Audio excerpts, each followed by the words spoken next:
Half an hour ముందే నానబెట్టుకున్న basmati rice లేక మీ దగ్గర నార్మల్ రైస్ ఉంటే నార్మల్ రైస్, ఏ రైస్ అయినా హాఫ్ అన్ అవర్ నానబెట్టుకొని ఈ నీళ్ళల్లో వేసేసి 70% వరకు ఉడికించుకోవాలి.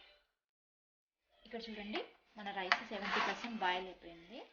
ఈ రైస్ని ఇలా తీసేసుకొని వాటర్ పంపేసి మెల్లిగా మనం ముందుగా మ్యారినేట్ చేసుకున్న పన్నీర్లో ఈవెన్గా స్ప్రెడ్ చేయండి.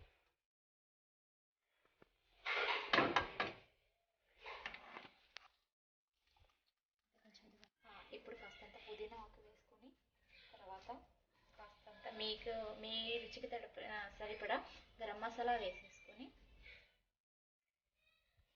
నెక్స్ట్ లాస్ట్లో టిష్యూ పేపర్స్ పెట్టేసుకొని, టిష్యూ పేపర్స్ వల్ల మనకి దమ్ము బయటికి పోకుండా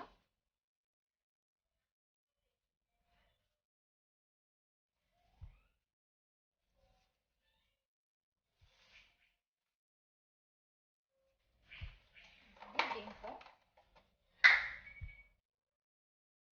కొన్ని వాటర్ కూడా స్ప్రింకిల్ చేసేసుకొని ఈ విధంగా